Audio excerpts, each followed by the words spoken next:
North Korea. North Korea came at the end of a 2-year qualifying campaign for the Olympic football team, the Olyroos. We played in Gosford on the Saturday, so this was 2 years of qualifying, flying all over the world to qualify for this, and there was only one spot in the group to qualify.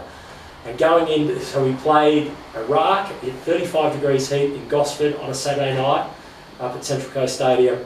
We beat them in front of 15,000 Iraqis, and the next day, that night, we travel to Sydney, we fly to Beijing the next day, we spend 2 nights in Beijing, it's snowing, we get the news that it's snowing in North Korea.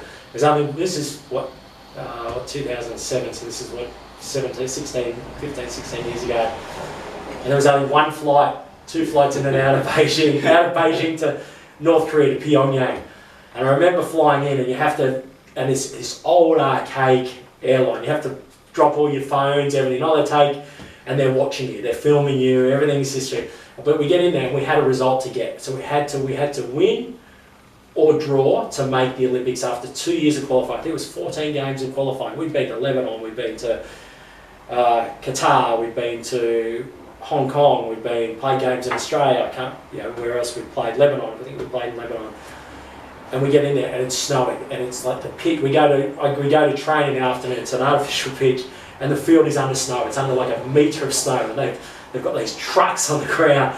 And we go to the meeting, and the lights go out in the meeting for the match meeting. I'm thinking, there's no way. And the 2 of the referees couldn't get in. The flight couldn't land, so they had to get 2 North Korean referees. I'm thinking, we're up against this. And we turn up the next day, and they've got trucks of army people with shovels to get the snow off the ground. Eventually, the field is clear, but you can feel the sleet on the snow. The game's at like 2 or 3 o'clock in the afternoon. It's like -5 degrees. And the field is clear, but the rest of the stadium, around the stadium, is just full of snow, like full of snow.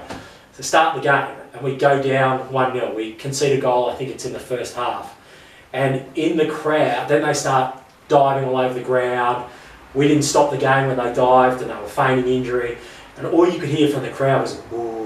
It was like this crowd that, like these soft claps, and if they play well, and then we scored a goal. Adrian Layer, who was at Melbourne Victory at the time, corner comes in off Mark Milligan, scores off his shoulder, could have been scored, and we hold on and we qualify for the Olympic Games in Beijing in North Korea after 2 years. And you look back now and you go, what an amazing experience to qualify there. And in those days, the score wasn't on the internet or anything. I had to ring the score out. I had to get on the phone.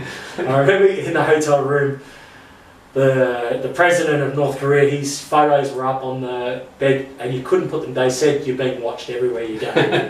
And geez, we had a hell of a party that night. I remember coming back to the hotel and we're dropping the US dollars, and there's a bar behind the thing. But it was pretty special. There was only the 30 players and staff. No one else. If you qualified in Australia, players would have been out partying or whatever.